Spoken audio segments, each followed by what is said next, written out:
Hello students, कैसे हैं आप। आज हम छठी कक्षा का 7वां पाठ पौधों को जानिए इस पर चर्चा करेंगे। प्यारे बच्चों, पौधे मानव जीवन का एक बहुत आवश्यक अंग हैं।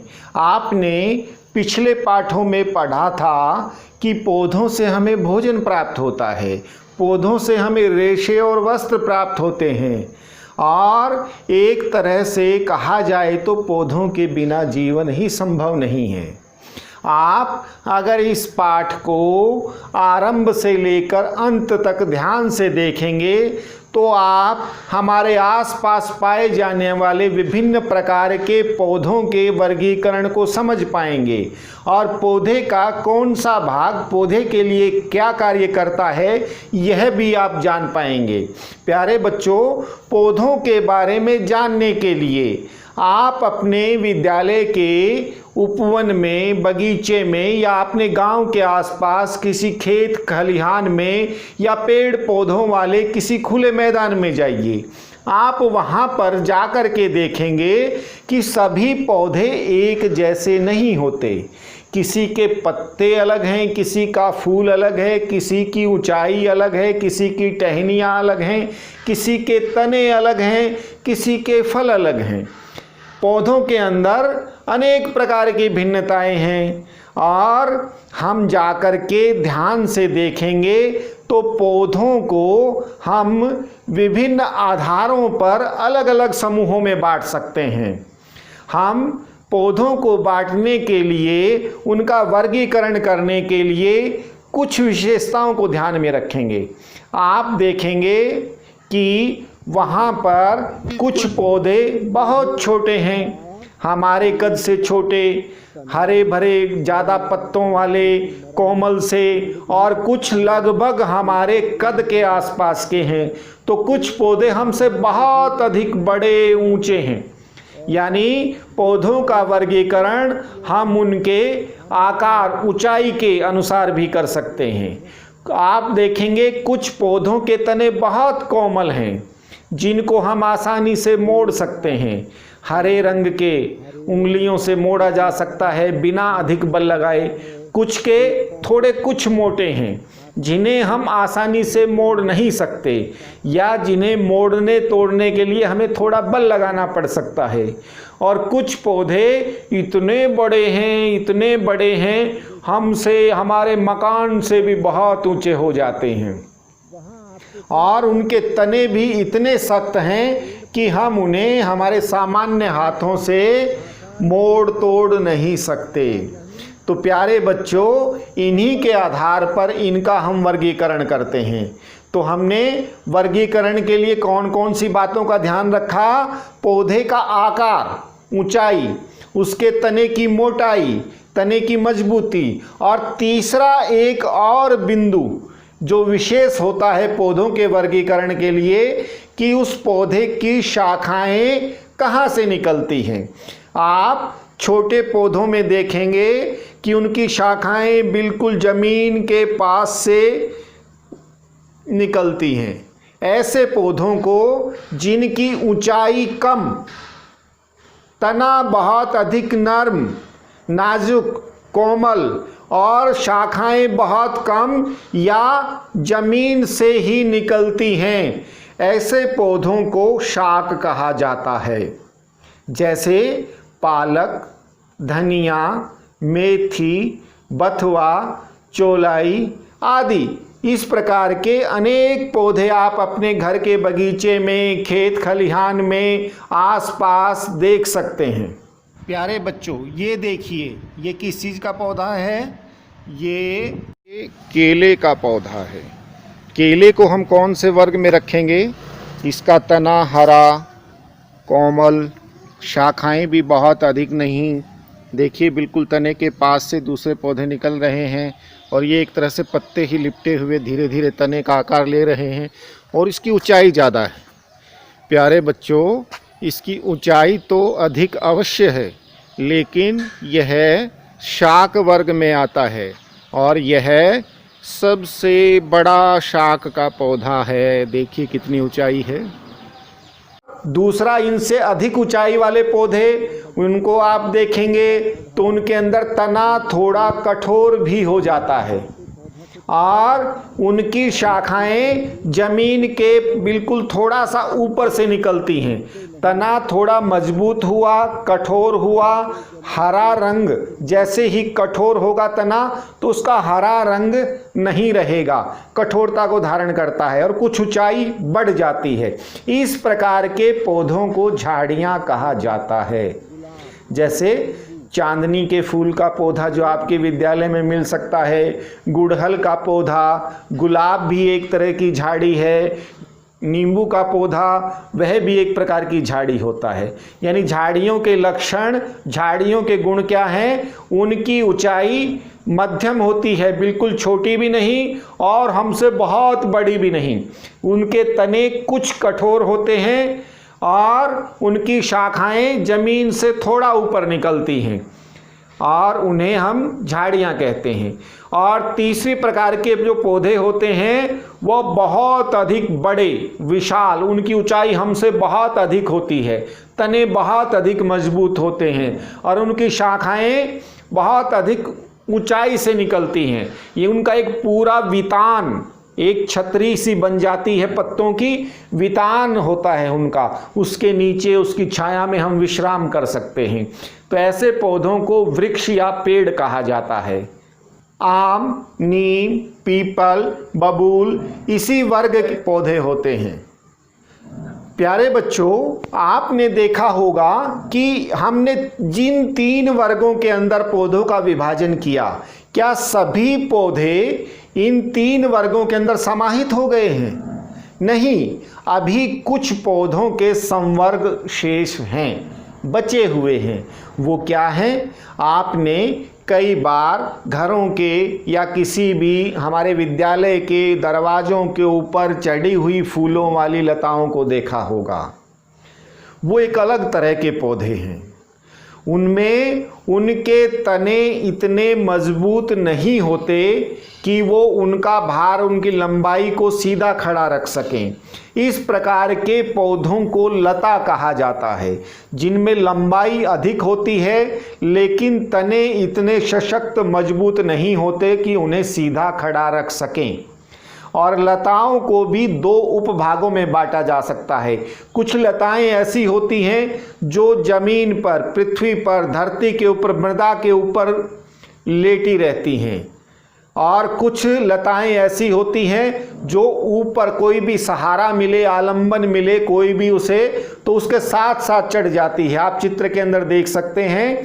तो जमीन के ऊपर, धरातल के ऊपर, धरती के ऊपर वृद्धि करती हैं, फैलती हैं, ऐसी लताओं को विसर्पी लताएं कहा जाता है। और इसमें खरबूजा, तरबूज आदि की लताएं प्रमुख हैं। और कुछ लताएं ऐसी हैं जो आलंबन या सहारे के साथ ऊपर चढ़ जाती हैं, जैसा कि आप चित्र में देख रहे हैं।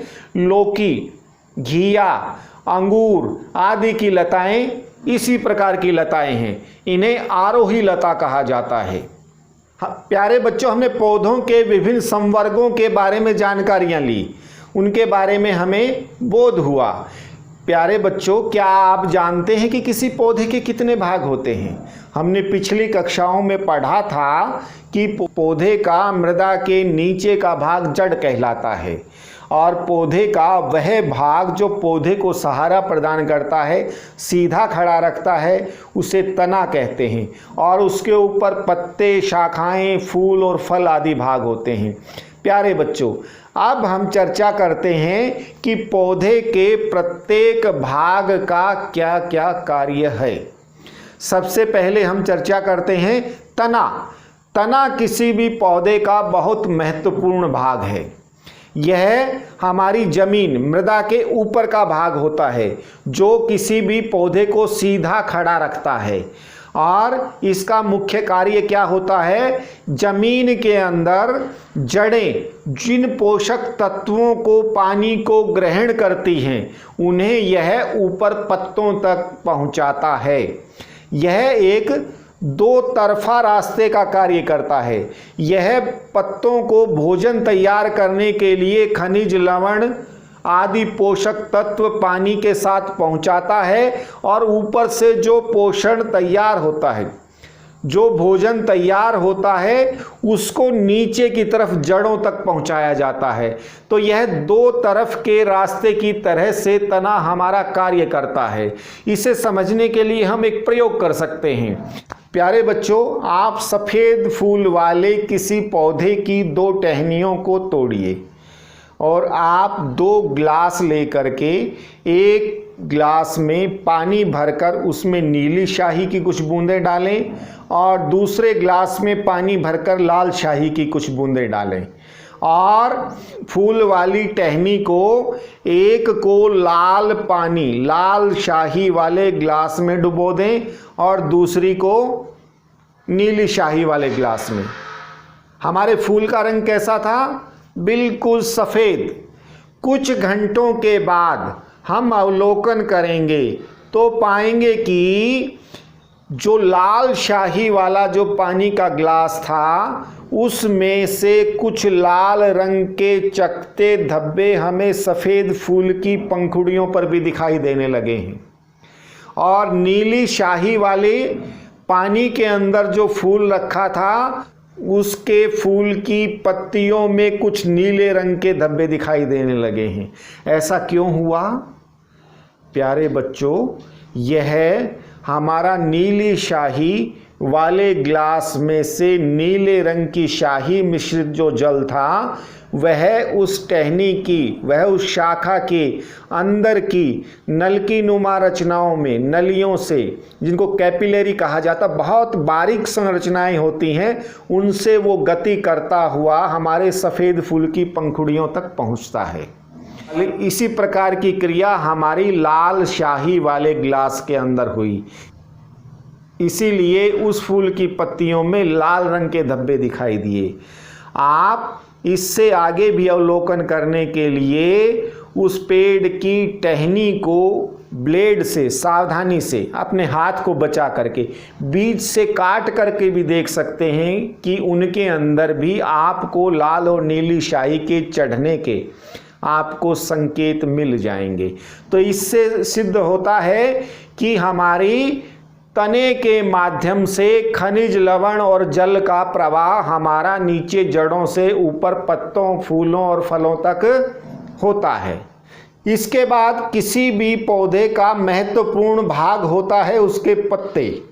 प्यारे बच्चों, हरे हरे पत्ते किसी भी पौधे को आकर्षक बनाते हैं, हमारी आँखों को देखने में सुंदर लगता है, भला लगता है, आनंदित करता है। ये हरे पत्ते पौधे के लिए क्या काम करते हैं? ये हरे पत्ते एक पौधे का बहुत अधिक महत्वपूर्ण भाग है और आप ध्यान से देखेंगे तो सभी पौधों की पत्तियों की बनावट अलग अलग होती है। आप अपने बगीचे में जाएं और अवलोकन करेंगे तो सभी पत्तियों की बनावट को अलग अलग पाएंगे।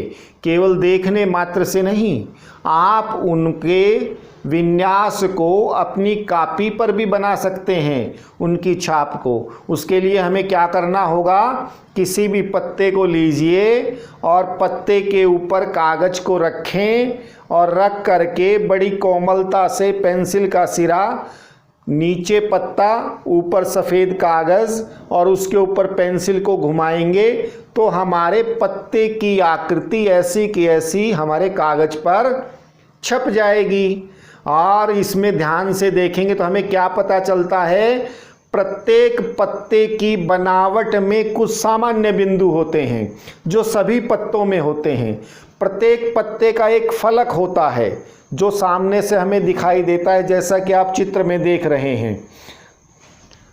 और वह पत्ता पर्णवृंत के माध्यम से शाखाओं के साथ जुड़ा होता है या पौधे के साथ जुड़ा होता है और इसके अंदर बीच में से एक मध्य शिरा, जो सबसे प्रमुख शिरा होती है, मध्य शिरा निकलती है और बाद में अन्य शिराओं के साथ मिल करके यह एक जालिका बनाती है।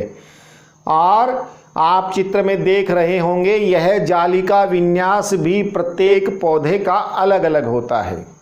जैसे कुछ पौधों के अंदर हम छाप में देखेंगे उनमें समांतर शिरा विन्यास होता है। समांतर का अभिप्राय उनमें जालिका की शिराएं समानांतर आती हैं एक दूसरे को बिना काटे हुए, और कुछ के अंदर आपस में गुथा हुआ जालिका रूपी शिरा विन्यास होता है। हमारी पत्तियों का क्या कार्य है, इसके लिए आइए एक क्रियाकलाप करते हैं। एक पॉलीथीन की थैली लीजिए और बिल्कुल साफ और अपने बगीचे के किसी भी पौधे के टहनी के ऊपर उस थैली को ले जाकर के बांध दीजिए। वो बिल्कुल सूखी है, खाली है, और आप उसको बांधेंगे दिन में 3-4 घंटे के बाद आप देखेंगे उस पॉलीथीन की थैली में कुछ पानी की वाष्प की बूंदें जमा हो गई हैं। प्यारे बच्चों, ये कहाँ से आई? हमने तो बिल्कुल सूखी पॉलीथीन बांधी थी। यह पत्तों के कारण हुआ है। प्यारे बच्चों, जो पानी जड़ों का तने के माध्यम से पत्तियों को भेजा जाता है, वह कुछ पत्तियों के माध्यम से भाप बन करके, वाष्प बन करके उड़ता रहता है। पत्तियां वाष्पोत्सर्जन का कार्य करती हैं। अतिरिक्त जल जिसकी पौधे को आवश्यकता नहीं होती, वह पत्तियों के माध्यम से वाष्पीकृत होता रहता है। यह इस हमारे क्रियाकलाप से सिद्ध होता है। इस प्रयोग के बाद, इस क्रियाकलाप के बाद उस पॉलीथीन को टहनी से खोलना न भूलें। ये हमें ध्यान रखना है, नहीं तो वो टहनी सूख जाएगी, इसलिए उसे खोल दें। पत्तियां भोजन की फैक्ट्री हैं। पत्तियां अपने अंदर उपस्थित क्लोरोफिल, सूर्य के प्रकाश और वायुमंडल की कार्बन डाइऑक्साइड, नीचे जड़ों से प्राप्त खनिज लवण से अंतःक्रिया करके कार्बोहाइड्रेट्स का निर्माण करती हैं, मंड का निर्माण करती हैं, स्टार्च का निर्माण करती हैं। पत्तियों में मंड का या स्टार्च का निर्माण होता है। इसे जांचने के लिए हम एक क्रियाकलाप कर सकते हैं। आप किसी भी पौधे की एक पत्ती को लें और उस पत्ती को मोड़कर एक टेस्ट ट्यूब में डालें, उसमें स्पिरिट या अल्कोहल भर दें और उसे तब तक गर्म करें जब तक उसका पूरा हरा रंग दूर न हो जाए। और पूरा हरा रंग घुलने से अभिप्राय उसका क्लोरोफिल सारा का सारा निकल जाता है, और क्लोरोफिल निकलने के बाद वो पत्ती रंगहीन हो जाएगी। और फिर उसके ऊपर आयोडीन विलयन की, यानी आयोडीन के घोल की कुछ बूंदें ड्रॉपर से डालें। आप देखेंगे आयोडीन घोल की बूंदें डालते ही पत्ती का रंग काला हो जाता है। यह उस पत्ती के अंदर मंड या स्टार्च की उपस्थिति को दर्शाता है। प्यारे बच्चों, हमने पिछले पाठों के अंदर भी आलू के अंदर मंड की उपस्थिति का प्रयोग किया था, और आलू के अंदर मंड कहाँ से आया था? पत्तियों का यह अतिरिक्त मंड आलू के अंदर इकट्ठा हो जाता है। पौधों के अंदर अतिरिक्त मंड या स्टार्च इकट्ठे होने की प्रक्रिया प्रत्येक पौधे की अलग अलग होती है। जैसे गाजर या मूली के अंदर वह जड़ों में जाकर के एकत्र होता है, गन्ने के अंदर वह पौधे के तने के अंदर एकत्र होता है, और विभिन्न फलों के अंदर वह फलों में जा कर के एकत्र होता है। इसी प्रकार से प्रत्येक पौधे के अंदर उस भोजन के एकत्र होने का स्थान या पौधे का अंग भिन्न भिन्न हो सकता है। इसी प्रयोग को हम एक दूसरे तरीके से भी कर सकते हैं। क्या पत्तियों के अंदर केवल सूर्य की रोशनी में ही मंड का निर्माण होता है? तो इसके लिए दोबारा से इस प्रयोग को करें। एक गमले के पौधे को 2 दिन तक कमरे के अंदर अंधेरे में रख दें। अंधेरे के अंदर क्या होगा? सूर्य का प्रकाश जब उसको नहीं मिलेगा तो उसके अंदर मंड का निर्माण नहीं होगा। उसके अंदर पहले से जो संचित मंड होगा वह भी उसका समाप्त हो जाएगा। वह उपयोग में आ जाएगा, उसके अंदर संचित नहीं रहेगा पत्ती के अंदर। 2 दिन के बाद हमें क्या करना है, एक पत्ती के ऊपर बाहर से कुछ काला कागज इस प्रकार से चिपकाएं, ऊपर की तरफ नीचे की तरफ पूरा का पूरा उस पत्ती का एक आंशिक भाग, कुछ भाग पूरा का पूरा ढक जाए और उससे प्रकाश न जाने पाए। कुछ भाग पत्ती का खुला रहे, कुछ ढक जाए। और उसके बाद उस गमले के पौधे को बाहर सूर्य की धूप में रख दें। सूर्य की धूप मिलते ही क्या होगा, पत्ती का जो भाग खुला है, हरा है, उसके अंदर प्रकाश संश्लेषण की प्रक्रिया आरंभ होगी। और कुछ समय के पश्चात उस पत्ती के साथ भी हम वही प्रयोग दोहराएंगे मंड की उपस्थिति के लिए, जो हमने कुछ समय पहले एक सामान्य पत्ती के लिए किया था। इसमें हमें हमारे अवलोकन में यह ध्यान रखना है कि हरा भाग पत्ती का हमने कहाँ पर छोड़ा था और कहाँ पर पत्ती के भाग को ढका था। प्यारे बच्चों, इसके अंदर उसी प्रकार से हम स्पिरिट या अल्कोहल के अंदर डाल करके पत्ती को गर्म करेंगे तो क्या होगा, उस पत्ती का क्लोरोफिल जो ढके हुए भाग का और बिना ढके हुए भाग का था सब अलग हो जाएगा, हमारी पत्ती रंगहीन हो जाएगी। उसके बाद उसके ऊपर आयोडीन के घोल की अगर बूंदें डालते हैं तो हमें देखने पर पता चलता है कि वही भाग पत्ती का काला हुआ जो ढका हुआ नहीं था। इसका अभिप्राय क्या हुआ, केवल खुला भाग, बिना ढके भाग में ही स्टार्च बना, मंड बना। उसी के अंदर प्रकाश संश्लेषण की प्रक्रिया पूरी हुई और ढके हुए भाग में प्रकाश संश्लेषण की प्रक्रिया पूरी नहीं हुई। इस क्रियाकलाप से सिद्ध होता है कि प्रकाश संश्लेषण की प्रक्रिया को पूर्ण करने के लिए सूर्य की रोशनी का भी होना आवश्यक है। प्यारे बच्चों, हमने तने के बारे में जाना, हमने पत्तों के बारे में जाना। अब पौधे का जो एक प्रमुख भाग है वह है जड़। जड़ हमारे पौधों के लिए क्या कार्य करती है। आप अपने बगीचे या खेत में से खरपतवार के 2 पौधे लीजिए, एक पौधे की जड़ को काट दीजिए, दूसरे पौधे की जड़ यथावत रहे और दोनों को 2 गमलों में लगा दें और आप उनके अंदर निरंतर पानी देते रहें।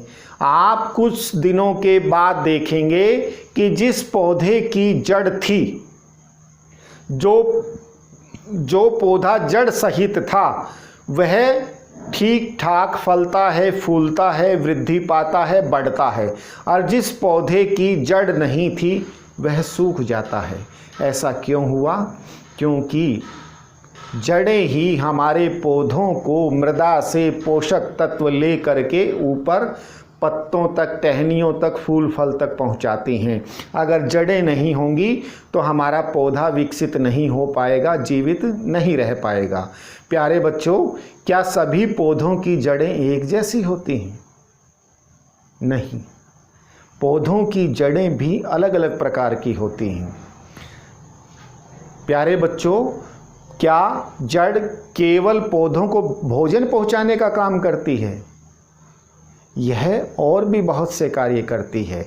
यह पौधे को आधार प्रदान करती है।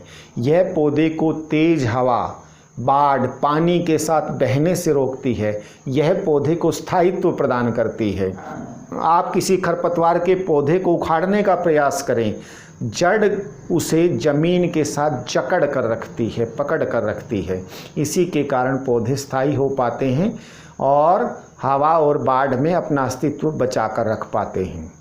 प्यारे बच्चों, जड़ें ही पोषक तत्वों को ग्रहण करती हैं। अगर हम किसी पौधे के पत्तों को सींचते रहें और दूसरे पौधे की जड़ों में पानी देते रहें तो कौन सा पौधा हमारा स्वस्थ रहेगा?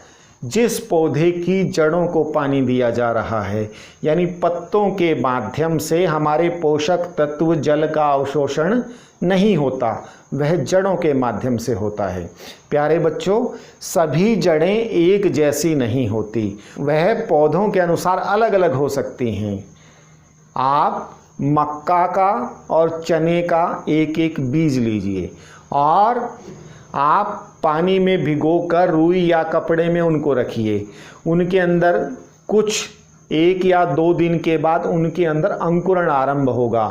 आप उस अंकुरण को देखेंगे तो एक नीचे की तरफ जड़ विकसित होगी, दूसरी तरफ कलिका निकलेगी, यानी पौधा विकसित हो रहा होगा। दोनों की जड़ों का अंतर आप महसूस करें। आप एक खरपतवार का पौधा लें, उसकी जड़ को उखाड़ करके देखें। प्यारे बच्चों, जड़ें 2 प्रकार की होती हैं। एक ऐसी जिसमें रेशे होते हैं, उलझी हुई सी जालिकाएं सी होती हैं, उनको झकड़ा जड़ या रेशेदार जड़ें कहते हैं। कुछ पौधों की जड़ें जिनमें एक बिल्कुल सीधी जड़ जाती है और दूसरी अन्य शिराएं निकलती हैं, उन्हें मूसला जड़ कहते हैं। आप चित्र को देख करके इन दोनों के अंतर को समझ सकते हैं। और प्यारे बच्चों, बिना पौधे को उखाड़े, बिना पौधे की जड़ को खोदे भी हम पता लगा सकते हैं कि किसी पौधे की जड़ कैसी होगी। जिन पौधों में समानांतर शिरा विन्यास होता है उन पौधों की जड़ें रेशेदार या झकड़ा जड़ें होती हैं, और जिन पौधों में जालिका रूपी शिरा विन्यास होता है उन पौधों की जड़ें मूसला जड़ें होती हैं। तना, पत्ते, जड़ों के बाद पौधे का महत्वपूर्ण भाग होता है फूल। फूल के अंदर ही बीज का निर्माण होता है, फूल से ही फल का निर्माण होता है। आइए हम एक फूल की संरचना का अध्ययन करते हैं। प्यारे बच्चों, प्रत्येक पौधे के जिस प्रकार से पत्ते अलग अलग होते हैं, उसी प्रकार से विभिन्न पौधों के पुष्प की बनावट भी अलग अलग होती है। कोई लाल, कोई नीला, कोई हरा, कोई पीला, कोई गुलाबी, कोई लंबा, कोई चपटा, कोई मोटा, कोई पतला, कोई गोल, कोई कैसा। क्या बाहर से इतने अलग दिखने वाले फूलों के अंदर कुछ समानताएं भी होती हैं, कुछ एक जैसा भी होता है इसमें? इसके लिए आइए हम एक पुष्प की संरचना का अध्ययन करते हैं।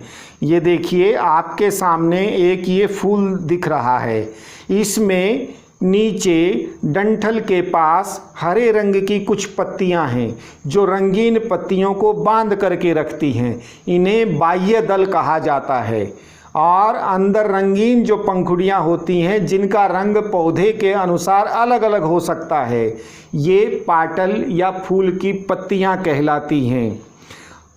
और जब पौधे का फूल खिलता नहीं है, इस बाह्य दल में सिमटा हुआ होता है, उसको कलिका या कली कहा जाता है। ये आपस में जुड़े हुए भी हो सकते हैं और आपस में स्वतंत्र भी हो सकते हैं। पुष्प के अनुसार बाह्य दल और पंखुड़ियों की संख्या भिन्न भिन्न हो सकती है। और प्यारे बच्चों, कुछ पुष्प घंटाकार होते हैं और कुछ पुष्प अन्य अलग अलग आकारों के होते हैं। जैसे धतूरे का पुष्प अलग आकार का है, गेंदा, गुलाब, चंपा, चमेली, जूही आदि अलग आकार के होते हैं।